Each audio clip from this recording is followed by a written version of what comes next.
Hello and welcome to the new episode of League of SE Reviewers. We're a group of best friends who come together and talk about SE videos and how to get better at it by helpfully offering constructive feedback for everyone back and forth, and all improving through the power of feedback. How are you guys doing? Today I'm joined by Linda Mokko! Hello everybody, welcome to my kitchen. I'm doing great. And don't forget the notorious Ben Diesel. Hello. I'm freezing my butt off down here in South Africa while you guys are enjoying your summer solstice. I forgot it's winter in South Africa, right? It's so hot up here. Actually. Oh man! But I'm so glad to see you guys and talk with you guys again. This is like some of the highlights of my my bi-monthly times on the web. But really, you guys are so fun to talk to. Let me put my headphones on real quick, and we can get into the show. Really, the point of the show today is going over technology and some of the cool gadgets that we use when we have SE conversations back and forth with people. A lot of people were asking about that, and we wanted to do an episode that's just focused on that. But before we do that, let's have like a quick little rapport building session with all of us that I like to call Ben, Linda's, and Ty's Excellent Weekend. All right. Linda, how was your weekend? Thank you. My weekend was amazing, actually. I took a trip flew into Croatia and then rented a car and drove to Montenegro. Well, I didn't do that on the weekend. I did that the weekend before. But still, this weekend, I woke up in lovely Montenegro on this mountaintop looking out the Mediterranean and a pale blue, nice horizon with my coffee and a little thunderstorm brewing behind me in the mountains, but like in front of me the sun was shining and just that pale blue beautiful Mediterranean sea. So that was my awesome weekend moment. Awesome. That was poetry, Linda. I could literally smell the storm. Yeah, and it's so bizarre in Montenegro because the thunderstorms get really, really like powerful and they're quick to come out of nowhere, and still you look in front of you and it's sunshine, and then the rain starts pouring, but it's still you see like sunshine. It's like, how is that possible? But it's because of the mountains. For any Americans that are watching the show, Montenegro and Croatia are like these countries below Australia, and they're like really close to the Antarctic, and it's just really beautiful. And I think Dennis Rodman's there too, right? Like it's a lot of, I mean, there's a lot of political. Yeah, he is. It's so great that he, made something of himself. Very accepting, beautiful country. And I love the pictures, by the way. Ben, how was your excellent weekend? It was great. Went out, did some AC Saturday morning. It's becoming vacation. University vacation this side, so it's getting quieter. But I was able to find other two very cool talks. And then my wife was a bit sick, so we just spent the weekend in front of the TV, which was also great, under the covers. Yeah, that's wonderful. What'd you watch, by the way? What's your sick? Fear the Walking Dead. We binged the hell out of it, and it was actually I saw it in a completely different light, because it's what's interesting on the show. There's these factions, and some of them are very religious. So you've got like this doomsday prepper who've set up his ranch, and you've got the Mexican guys who are very Catholic, and the family, like the main family, don't believe. So they're always asking people when they say, claim something, how do you know that? So Rihanna's like, oh, he's doing SE. She's doing SE. It was just so funny. Oh, that's so cool. That's really cool. I wonder why all the worst American TV series go overseas, but you don't get to see like our good stuff. Like our good stuff. They filmed Walking Dead, or like big parts of it in Atlanta. And when I was at school, there would be Atlantic stations like this series of malls, and they would be the producers of the show basically taking extras from the people who are just walking around. They'll say, hey, do you want to be on TV? Do you want to do this? Do you want to be a zombie? Pretend to be a zombie. And they'll walk. I'm like, great, get in the truck. And they'll like cart people to like this abandoned area, doll up their face, and then just do a big old scene with them crowd, people walking down, and then that's it. Put everyone back in the truck and drop them off at the mall, still with their makeup on, because that's how they get paid. They just get to like have this like really fun makeup fun thing. And it's like you might recognize some of the people in the show. It's like, wait a second, I know that guy. Like that was one of the people who worked in this building. Like you were on Walking Dead. That's awesome. That's very cool. Yeah. That sounds like an excellent weekend. My excellent weekend was pretty cool. I went to Kentucky to give my first out-of-state, actually my first ever SE seminar. And I did this at Pellissippi State Community College.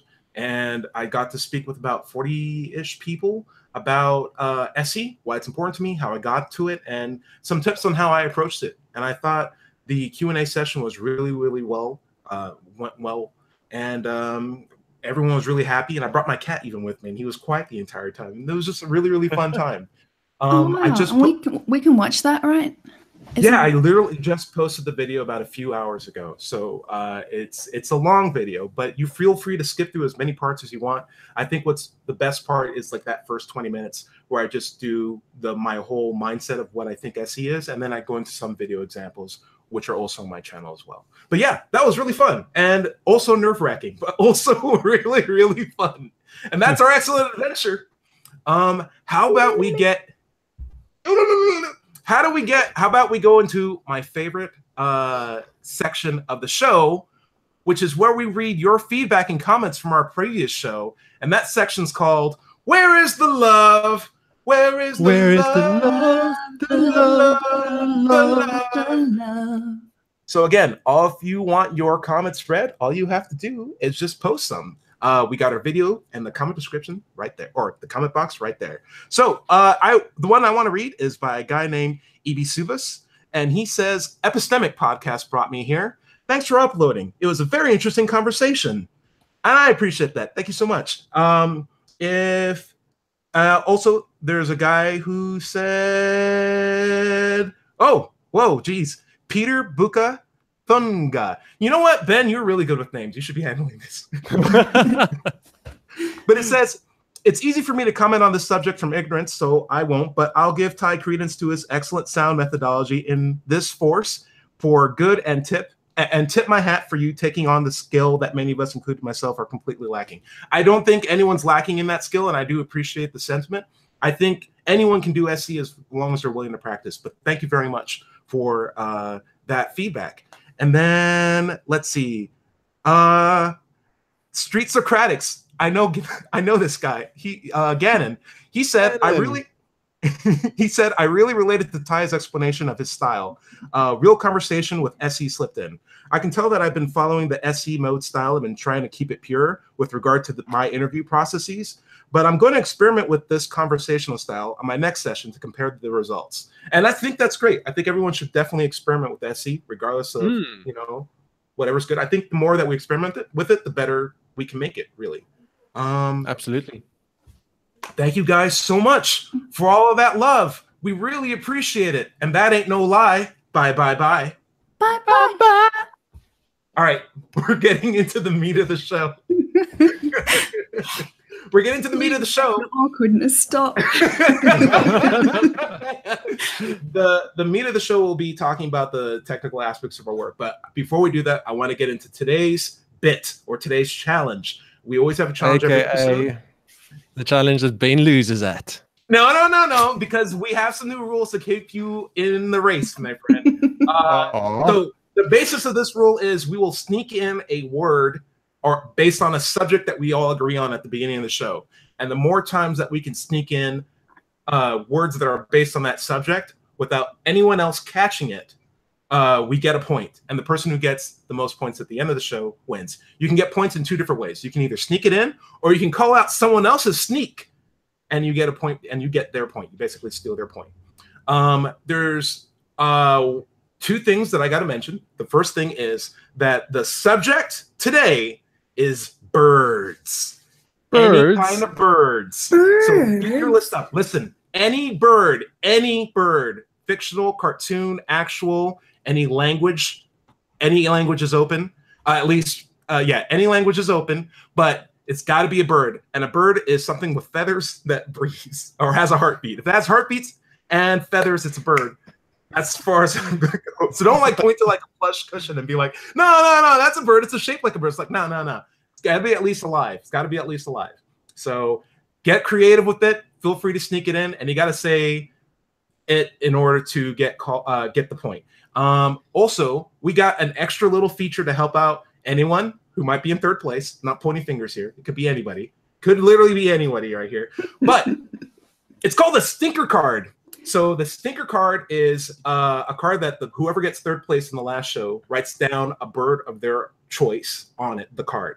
And what they'll do is they'll show it to the camera so the video audience can be a good part of the fun. And first place and second place from the last episode will look away. And the thing is, if we say the word that's written on the stinker card, that person who holds the stinker card gets 2 points. Also, if that person who has the stinker card sneaks in their stinker word, they get 2 points. So good chance to catch up. Let's keep it competitive. And I'm really excited about this. How do you guys feel? I'm excited. Ben, you good? I feel like I've got a chance. Linda was so brutal last time. Yeah, she is. She plays for keep. Anyway, if we're all good with it, let's lock it in and then start the show. Oh, that was a little rusty. I gotta get some DW40. Anyway, Linda. Is Ben supposed to write on the stinker card before we begin? Oh yeah, that's right. So, sorry. Let's unlock it. Let's unlock real quick. Unlock real quick. You should have said that before. Sorry. Ben, you're already written down the stinker card, right? I'm ready. Do you want to show it to the audience real quick? We'll both look away. Go. Okay. Yes, it is shown. Okay. You guys, and you're not showing it anymore, right? Okay, we're looking again. Let's lock this in. It's now super official now. Oh, it's nice and easy now. Oh, that's smooth. Yeah, that's much better. Yeah, that was good. Whoa, we gotta put some stuff in the hallway. Very echoey. Anyway, guys, Linda, why don't you take the show? Yes, well, so we decided we would talk about our technology and our setup for how we began doing SE. And we've all had like a very different, I think, approach. Mine was how to do it like immediately. I wanted to get started straight away. And that's actually what I did. I started practicing with, friends and family around me without any technology. But then I was commenting in the comment section of one Cordial Curiosity SEO, we all know. And I was kind of like in this is my pre-SE days. So I was behaving quite badly and commenting quite unkindly about the person who Reed was interviewing. So yeah, I was being quite obnoxious and rude. And then within 24 hours, 3 people had commented on my comments saying that, Linda, you know nothing about SE. I would much rather be that interviewee's friend than yours. You're not being helpful and you're obnoxious and please go away. Wow, really? Who said that? Who said that to you? 3 to 5. I was going to beat them up. Random people. That's not cool. But I wasn't being cool either, and I was doing the anonymous, because I didn't do anything on YouTube then. I'm not proud of this at all, but in all honesty, this is how it went down. I was behaving badly and being in a very kind of entertaining mode. Yeah, where I was feeling kind of like smug and funny, and I thought all my comments were really funny, but they weren't really taken that way. And also the person that Reed was interviewing also commented and said, Linda, do you want to talk about it? And so it took me 3 days to figure out what I wanted to answer, and I took it all very seriously because I felt really like, that's not me. I'm not like a rude, evil person when I'm like in my everyday today life. So why did I do that online? Just because I felt anonymous. And so I wrote, I think, something back to most of the people who left the comments. I did kind of stand my ground, but I also admitted to behaving badly. And then I contacted the interviewee and said, well, actually, I would like to learn how to do SE. Would you like to meet up with me online and do some SE? And we can continue the conversation. And he said yes. So the interviewee was actually Dean Meadows, who has been my guest on my channel. Really? That's so cool. Several times since. And we're friends now. We just chatted earlier today. And so I think he's forgiven me. He says he has. I believe him.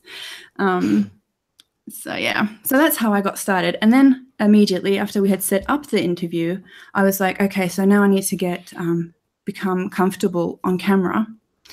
And what's the fastest way I can do that was the mission. And I had just seen that Anthony Magnabosco had been doing periscoping with his SE. So that's how I found Periscope. I made an account to actually watch Anthony do SE live because I thought it would be fun to be there and like. So what is Periscope like, and how could someone get started with Periscope? Periscope is a live streaming app that I believe Twitter owns, or it's like connected to Twitter somehow. But you can also connect it to other social media accounts. And it's a really simple way to go live streaming. And people do it for different things. They do it for showing their art or their travels, as I also do. I use Periscope now for all sorts of things. So 2 can or 3 can, like as many people could talk to each other as possible? No, I think that's just one person at a time. So the person live streaming is live, and then the people watching can comment. And when I Periscope, I see the comments, and then I answer to the comments or interact with the comments. And so initially I started doing Periscope just to get used to being on camera. My thought was not that I would do SE on Periscope. I would just walk around with a camera in my face and get used to it. And I studied SE on the side. I set up the interview with Dean Meadows. And for the technical part, I got a new microphone. So this is my first bit of the technical part. And this was like a month after we had set up the interview. And my microphone, I wanted it to be something portable, even though it is for my laptop. I wanted it to be something that when I travel, I can take it with me easily. I wanted it to be high quality sound. So I knew I wanted to go for a condenser mic. I also wanted it to be super simple. So even though I've understood that sound quality is even better if you have like a sound box, or what is it called? Like a mixer box thing? Yes, audio mixer, yeah. Yeah. Do you have one of those? No, because I thought that was just too complicated for me. I just want to plug it in and I want it to work. And this is what this mic does. Nice. So this is the Audio Technica mic with a USB cardioid condenser mic. So it's just a USB that I plug in and then it works like magic. And I've had very little trouble with it, or no trouble with it. And it's really simple. There are just 2 things that you can spin that regulate the sound that I hear in my headset. And then it kind of, I don't really know what that is. It says monitor. So I also it makes the sound either like more like the S's and the higher notes sound more. So it's a really good way to do SE if you want to be indoors. And I also have a cardio condenser mic. It's a Yeti Blue mic. Yeti makes it. Or Blue makes it. They're a great company, and they make this mic that's right here. It's pretty popular for people, and it has its own power supply internally. So it manages power very well, such that if you plug it into a USB slot, it doesn't need an external audio mixer in order to use properly. It's really good. Yeah, and this one also has like a little stand. Nice. Without affecting the sound too much. So it's super simple, and I just sit it down and it works. And it like fits into this size bag. Okay. So I took it with me on my travels, although the internet failed me kind of, so I couldn't do a show from there, but I had it with me. Is it tough to build an audience on Periscope to let them know that you're about to do a session? And how do you let people know if once you get the app and the microphone, how do you start letting people know that you're doing a show? Well, with Periscope, I just simply use my iPhone. I have an iPhone 8. Yeah, I got that the second week of Periscope. Before that, I had a 6, and it was good. And the 8 actually is even better. The microphone is better. The camera is better, and that seems to be people just comment positively about the quality of sound and video with the iPhone. And yeah, I believe a lot of people have different types of phones, and they all seem to work pretty well for periscoping. What was I going to say? Yeah, so I didn't need anything other than my phone to start with the periscoping SE, and it took me a while to get up the courage to actually do SE on Periscope. Firstly, because I didn't think I really knew how to do it. And then secondly, for me, one of my biggest like humps to begin with was like doing things on false pretenses with people. And I didn't really know how to say, like, is it okay if I do this thing called Street Epistemology now? And it's just really awkward. But you would go onto other people's streams and chat with them, right? Yes, and that has been the most successful way that I do it. And of course, I then have no control over that content, and I can't really, other than I share that little seed. Broadcast myself. Okay. But I share a lot of stuff, and I don't always share the stuff that I do SE on. And usually when I get into a really good SE conversation, or let's just call it a conversation, because I very rarely use the word street epistemology in it. Sure. I just say, are you comfortable with me asking you about this claim that you just made? Yeah. Because it's people just sitting like making coffee in their kitchens, and then I ask about a claim they made. And then we continue talking, and if my questions are really good, then they focus on my questions. And from several people, I've heard that they enjoy me coming in, and they know that I've got, like, I have these deep thoughts and deep questions. That's so cool. That's that very they cool. enjoy. So yeah, whenever it's done that way, I feel I get good response, and it's easy because they're focusing on me, and as long as my questions are good, then it's that, you know, two people talking thing. Got a question. But when I do, sorry, I was saying that's wonderful. Can you get their contact details after the chat that you have with them? Oh yeah, with several of them I do. Like we also converse then on Twitter and in other places, like direct messaging. Cool. And they know how to get a hold of me. Yeah, all of them do. Sure. Cool. And then the other way around, where people are watching my broadcast, and or a big subject is brought up, or somebody comes in and says, "Hi, I'm Christian," which is quite interesting always. And I go, "Oh, well, great. Do you want to talk about it?" Then it's more difficult because everybody wants to have an opinion about that conversation. But I think just a couple of weeks ago, I had something that I thought was quite interesting as a group SE thing, where there was a claim brought up, and then I asked the questions like broadly to everybody, like what would be a good way to figure out whether this is in fact true or not, and then talking more in broader terms about how we figure out truth, or what we mean by truth, and so on. So people give different answers. It's a bit of a juggling act, but I also found that one time was actually a really, really nice broadcast, and people had a good time and wanted to continue that, and got food for thought, which is the whole point. Thank you, Linda. That was really cool. So it sounds like you had Periscope, you had the app, and you had that microphone, and your phone, and all that is really good technology to get engaged in SE. Yeah, and for Periscope, all you need is a phone. Now at home, when I do YouTube videos with Dean, and I've had another guest, Daniel from Norway, and then you guys have been on. For that, I use my Logitech C922 webcam. Oh, this is and this microphone. So that's what I've got as my setup from my kitchen, where I do kitchen epistemology is what I would like. I like it. I like that. Coin it, put it on a t-shirt. I like it. Yeah. So that's my technology. Very cool. Don't put it on a t-shirt, put it on like a, what do you call those?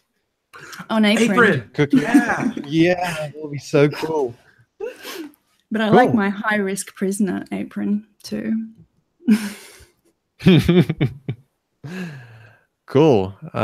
Yeah, should I tell you guys a bit about my Yeah, stuff? please. I don't I'd have love that to hear much it. more. Yeah, absolutely. So I would say the most important piece of equipment I got myself is this little baby over here. That's my whiteboard, my marker, which I double-sided tape to it, as well as the stopwatch, which was a mistake. If you can, try and get a timer, because if you use a stopwatch, you just feel so pressured. It's running all the time. So, yeah, so the very first time I went out, I took the board with me. I think it's very helpful because you're not just some random dude walking up to people if you've got the board with you. It looks like you're doing something. People might assume you're doing a study, you're doing a survey. It might pique their interest, and it might also make them feel that little bit more comfortable actually talking to you, because I wouldn't say it gives you authority, but it kind of just makes them think that, okay, this guy is doing something legit. So it's also a nice little shield that you can just put between you and things get very scary. What? So no, it's one of those things, it's something you can do with your hands. They're just not just hanging there. Sure, I get that totally. I get that 10,000% because I'm a very nervous hand talker. Yeah. So yeah, the very first time I went out, it was very cool. Just getting those first couple of words out, like, do you have 5 minutes to talk about a belief, was terrifying, but it worked out. So when I went out, I didn't have a camera with me or anything like that, because I said, okay, cool, let me just first see if I can actually do this before I invest serious money in this. This little board is so cheap, anybody can do it. And I really liked it, really enjoyed it. So then I got myself a little GoPro, and need to whip it out here quickly. Here we go. So Anthony style. Whoop. Oh, that's so fancy. That's my my chest strap. Okay, so for the podcast listeners, Ben just stood up and revealed underneath his jacket an awesome Iron Man-esque strap that leads to a camera in the center of his chest, and it's a cool little doohickery thing. I really feel like I'm putting on a bra each time I whip it out. It's so awkward, but it works. Yeah. So yeah, and I've got a little GoPro 3. No harm, no foul. Yeah. On the GoPro, I must say that it gave me some challenges. The normal GoPro cases are really terrible when it comes to recording audio. Anthony had a very nice video on his channel where he actually showed you how to drill holes into your case to improve your audio recording, which I did terribly. And I found recently I ordered just this little skeleton case. I don't know if you guys can see that, but it's much more bare bones than the normal case you would get. And this actually really improved the audio quality even more than drilling holes into your normal case. So yeah, unfortunately, the very first time. Sorry for interrupting. Yeah. Is the case necessary? Because this is my next step to go out and do SE, like in parks and stuff. So is the case necessary for the GoPro? Can it be naked? It can, but then you'll have to have some kind of stand for it. Basically, the case has a little spot there at the bottom which you can attach to the stand. The GoPro itself, I think it has a no, you need to get some sort of case because it doesn't have a hole where you can drill in a stand or something like that. All right, so it's for attachment. Can I throw a comment on that? When I was looking for cameras to get for myself, I really wanted to have the most functional one at a low cost. And when I noticed that for GoPros, they don't have that little 1/4-inch thread to like screw onto like a very cheap stand, I looked for other options, and I found one that's called a Yeelight action camera. It's on Amazon, and it's about $99 or $100. Sometimes it drops as low as $80 during Amazon sales, and it's a good secondary option if you're on a budget and you're trying to get like maybe multiple cameras, and you don't want to break your bank on getting like the highest tier of camera possible. And they do really good feeds. All my cameras have been, or all my videos have been filmed with a Yeelight, and I think for a stationary shot with a fisheye lens, it's comparable to a GoPro. Absolutely. Yeah. The thing for me, unfortunately, in South Africa, we don't have those. but one thing that I can tell you, if you can get GoPros for very cheap, because there's a lot of serious sports enthusiasts out there who get the things and they get sick of them or they want to upgrade. So you get a bunch of them for very cheap online, and they go very quickly. So I think I got mine for like a third of the price you pay for a new GoPro. That's a really good tip. Thank you.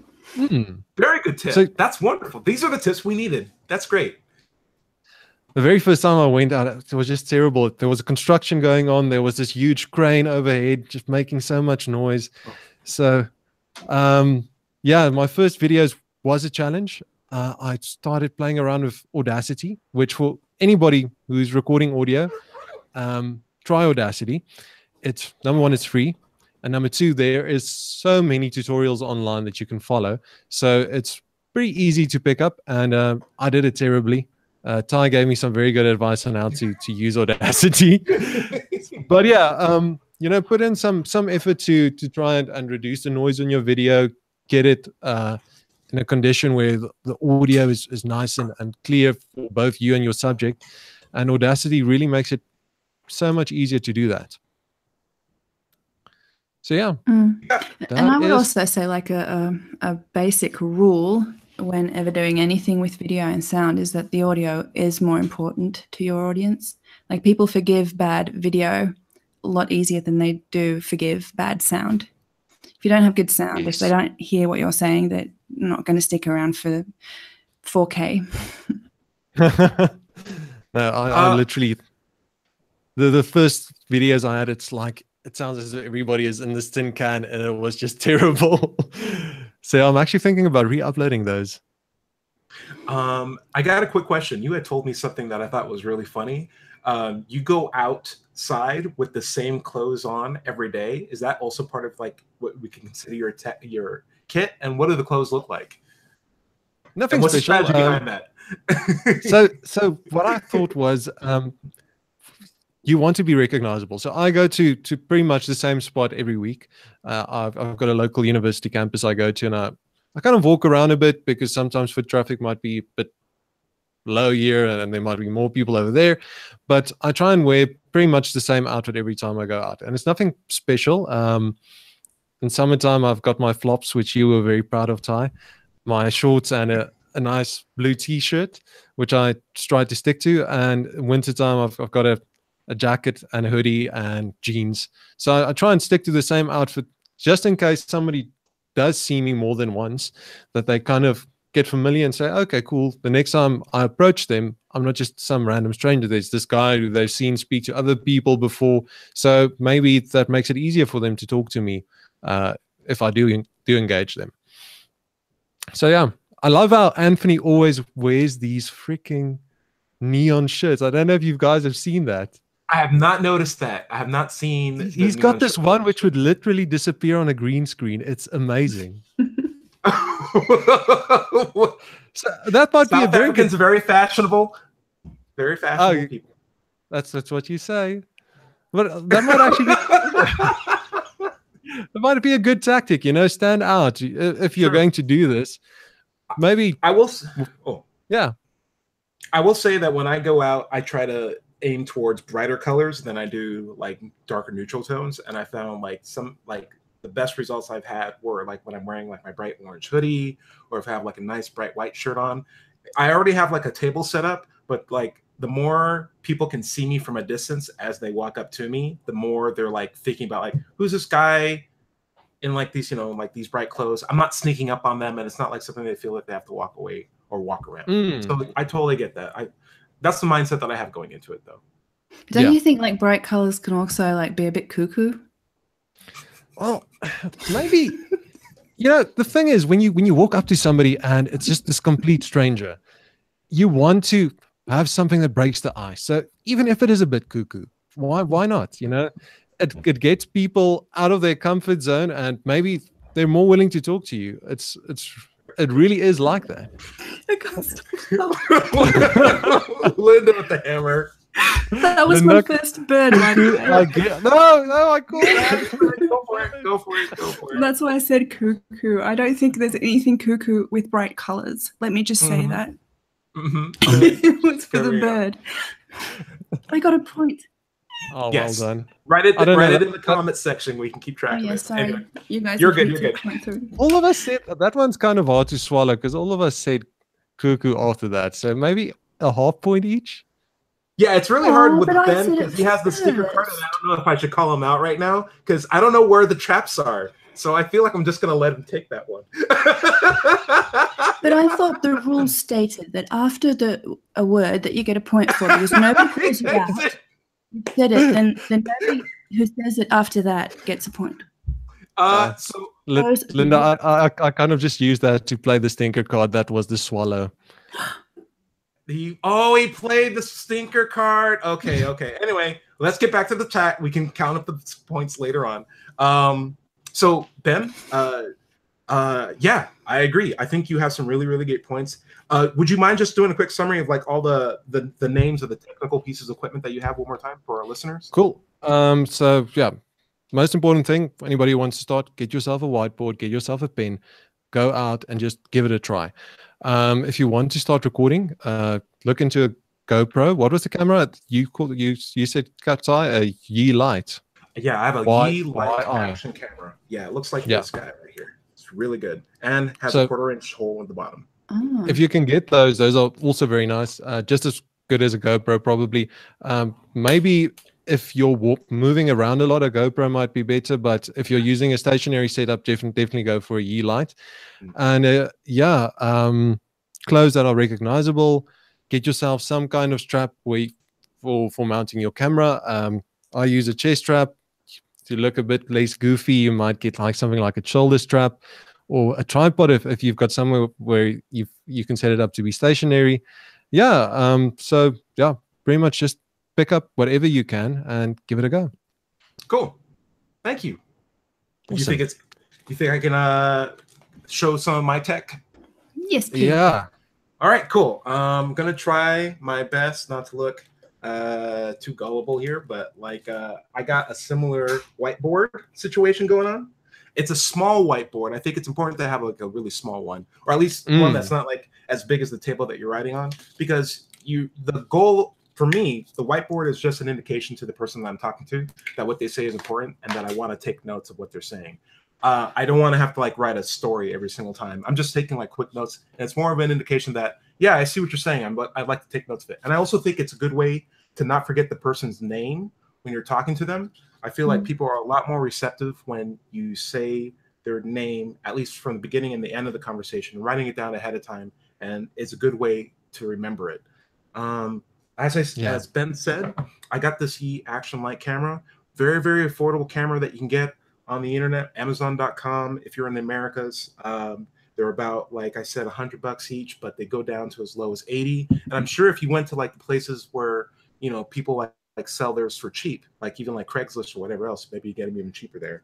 I got a little stand from Amazon.com. It's like a 6-inch stand. Each of these were like about $6 each. I think my total setup is the cost of one brand new latest model GoPro, including my table, my folding chairs, my signs, everything put together. But I think the most important part of my talk, or actually, I want to throw 2 more things before I do the most important part. I have an hourglass. It's a 5-minute hourglass. I like hourglasses more than timers, which I've used both, only in the sense that a timer doesn't beep at 5 minutes. Like when the last bead of sand drops, it's just a very quiet thing. Both of us can see it.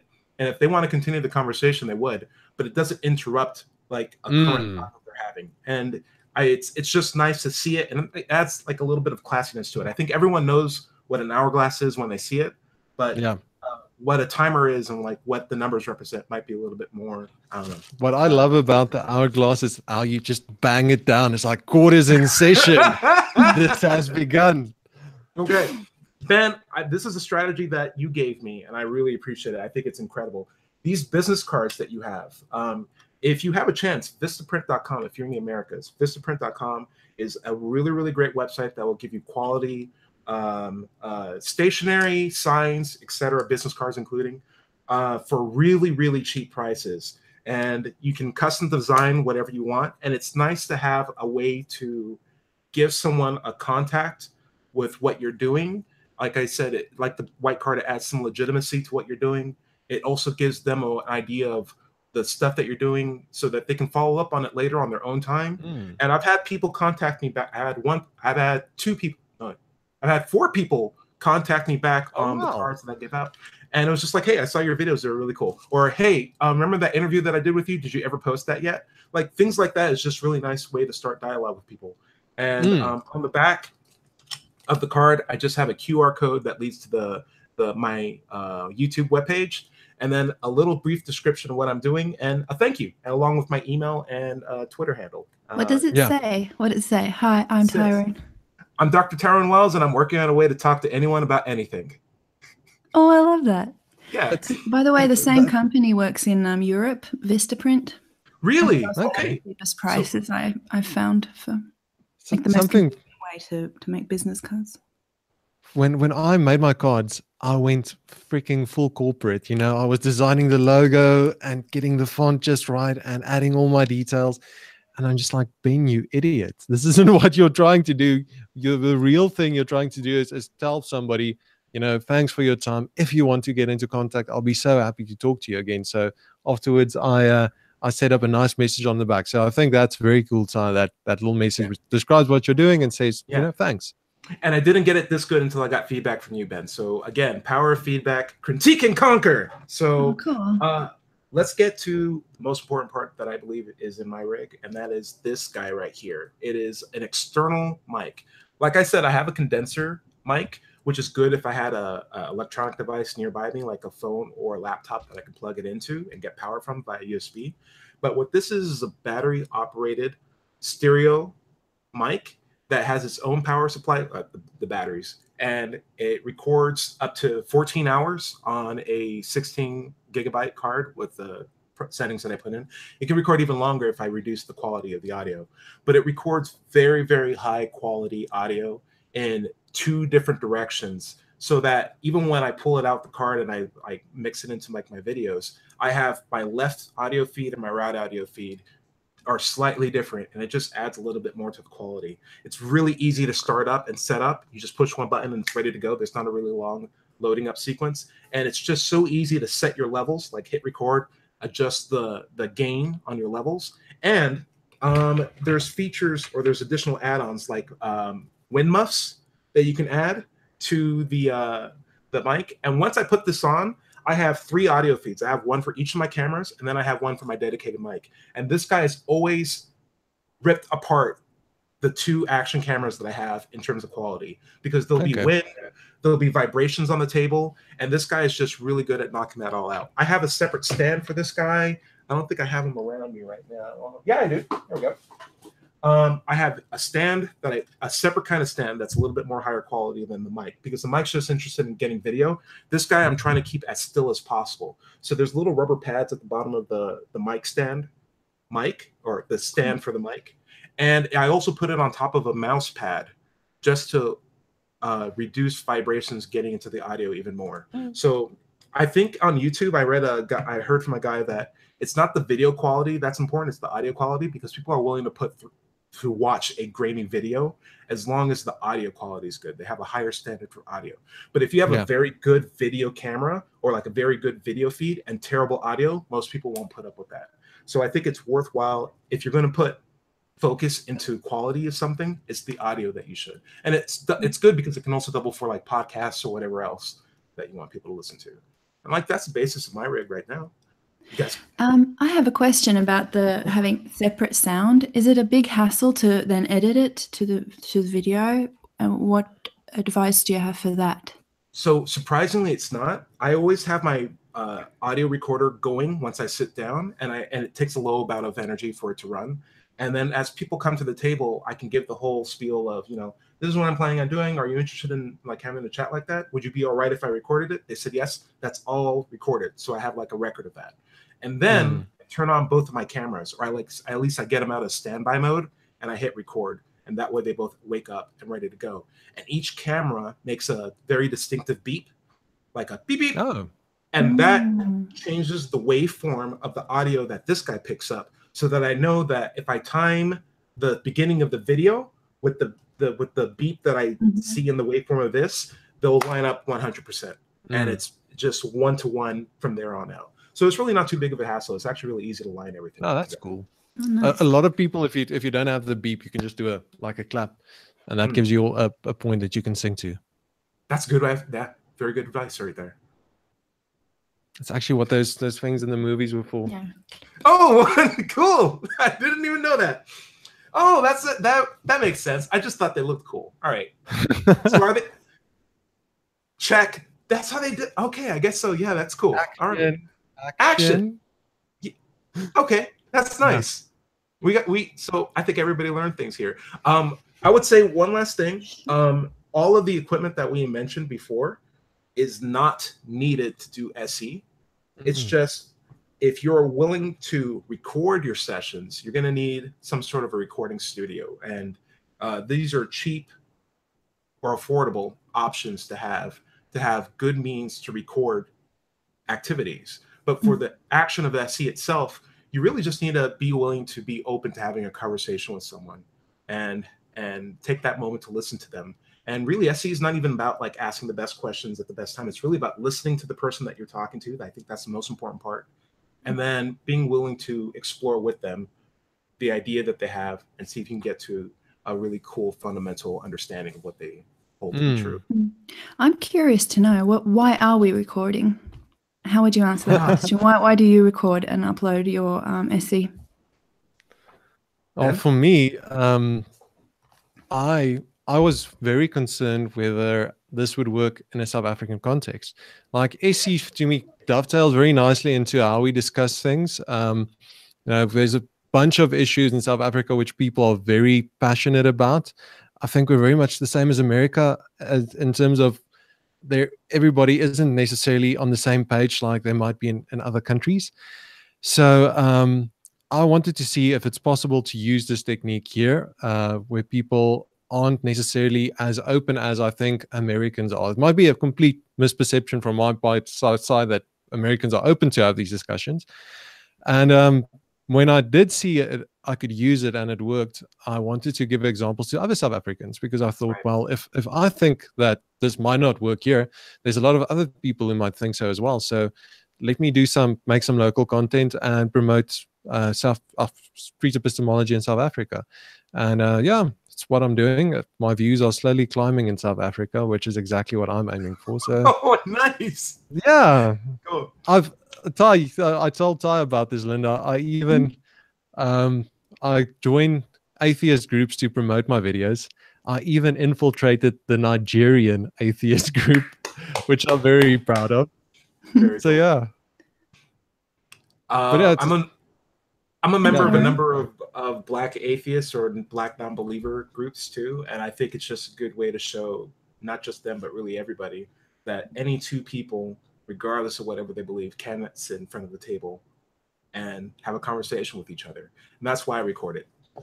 And for me, it was ever since I got the invitation from Dean to talk to him, and I had this project of wanting to learn SE. Initially, I didn't think that I would upload stuff. I just wanted to learn about critical thinking, and I thought SE, or what Anthony had done, and Cordial Curiosity were the best examples of people thinking in the moment, maybe for the first time about something in a different way from how they had done that before, which to me is kind of like critical thinking, like revisiting and reviewing what we think.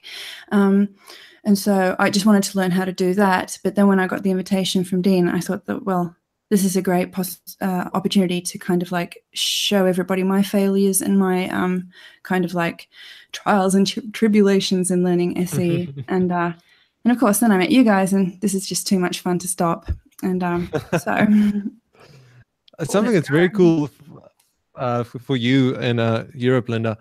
When Anthony went and did the talks in Oslo, a lot of people, he said he tweeted out that he's going to do some SE in the streets of Oslo. And a lot of people responded and said, well, the Scandinavians don't believe in weird shit.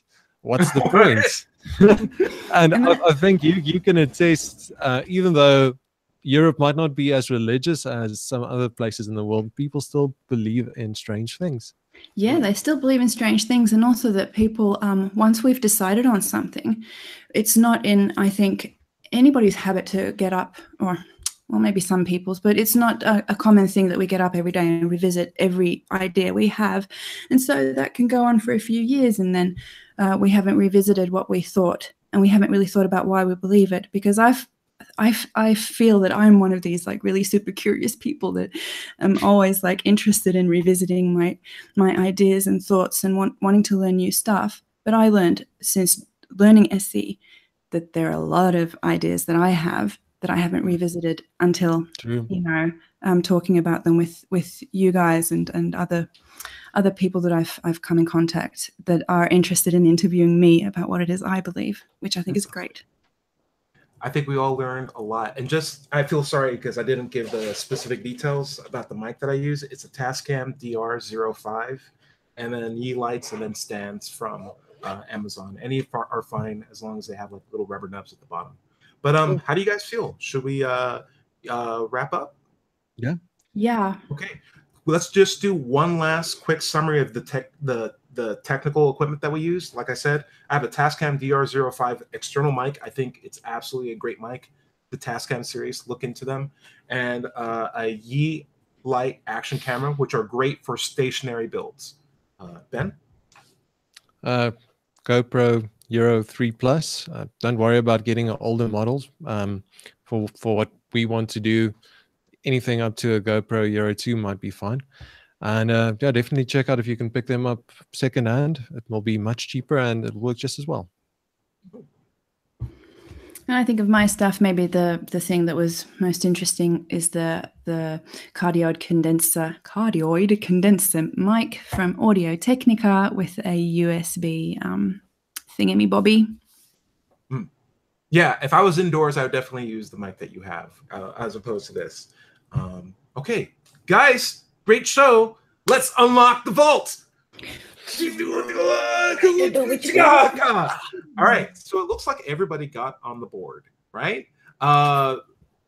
I was like just. I don't know. I don't know who won, so I'll at least we'll do the order from order of events. At the near top of the show, when Linda, you were talking, I said, so when you're using Periscope, 2 can talk to each other, or is it 3 people that can talk? 2 cans. Ooh. It's a bird. Oh yeah. I don't know my birds. I just call me out on that one. Then silence. Then I also said, I think at the end of your section, I said, that's wonderful. Can you get their contacts afterwards? So wonderful Falcon. You're reaching, but we'll give it. Hey, we gave you accent once before. It's totally good. So let's not go back into the show. I also said no harm, no foul. That's pretty. Well, as soon as Ben started, no harm, no foul. Foul's bird. So I worked hard for those 3. And you almost got 2 birds there because there's fowl and then there's owl inside. Well, I didn't call it, so I only got foul. But I should have done the double whammy there. But Ben, you got in with crane. I don't even remember when you said crane. How'd you do it? It was I was talking about all the noise on my first time out, and there was a crane over it. Oh, yeah, wow. That was really shoehorned in. That's good. I was listening too, and that completely went under the radar for me. Then super curious, Linda with the Thor hammer swing, cuckoo. Isn't that a bit cuckoo? Isn't that a bit cuckoo? And we all just looked at Linda. We were just like, let her have it. I knew you saw that. Let her get on the board. Thank you.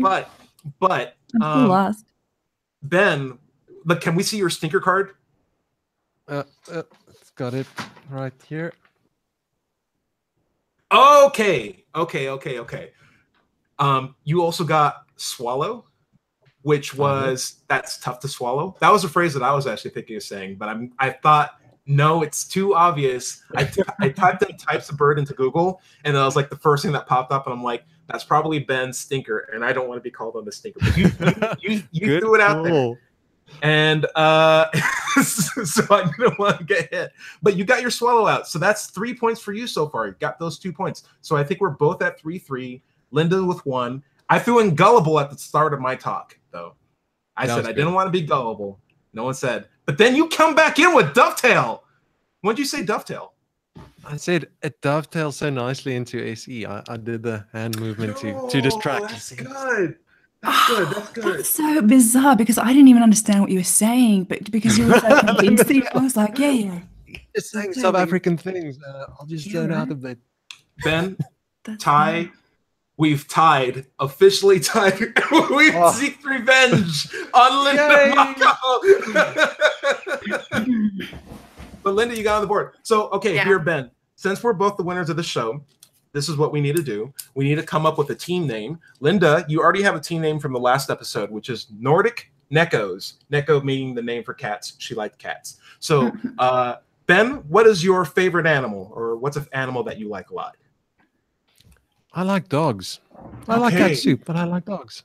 Can you think of a nice alliterative name for dogs that's related to like the area that you live around? Man, this is tough. It's all Afrikaans so much. You know what the suburb I'm living in? It's called Rooihuiskraal. So it's really tough to do something with that. You know, I'm going to take a mulligan on this. I'm going to give it some thought. It needs to be good because Nordic Neckos is just so nice. Nordic Neckos is nice. My favorite animal, I know this sounds silly, but is humans. I like people. So I'm going to be the happy humans. And my happy humans, Nordic Neckos. And I'm thinking like, we'll come back on the name for Ben's team, and we'll definitely have it before next one. But let's close up the show. What if it's Wonderful Wolves or something? I like that. How about that? Because a wolf is kind of like a... I can roll with that. A dog. Wonderful Wolves? All right. So, happy humans, Nordic Neckos, Wonderful Wolves. We have to do I think I'm going to go for casual canines. Casual canines! Yeah. Great job. So this is what we do when we announce the current scores. And we're going to keep scores up until the end of the year to see like who's the ultimate winner of this, the league championship. So you need to have the sound of your team up when I say the score. That's all it is. So the sound of your team. So like, for example, if I said happy humans are now on the board with 1 point, woohoo! Nordic Neckos with 1 point. Meow. And casual canines now on the board with 1 point. Oh, that's very casual. Very, very nice. Get your team shirts now at the league store. Anyway, guys, that is the end of the show. Again, thank you so much for hanging out with us. Again, we're just a bunch of best friends that hang out, talk about SE, give each other feedback, and we try to do our best to improve at this wonderful hobby that we think can really improve conversations between different people of all sorts of types. So again, let's try to hit this final catchphrase out. The phrase is, I am both rubber and glue. 3, 2, 1. I am both rubber and glue. See you guys next episode. Bye. Yeah, bye. Bye, everybody.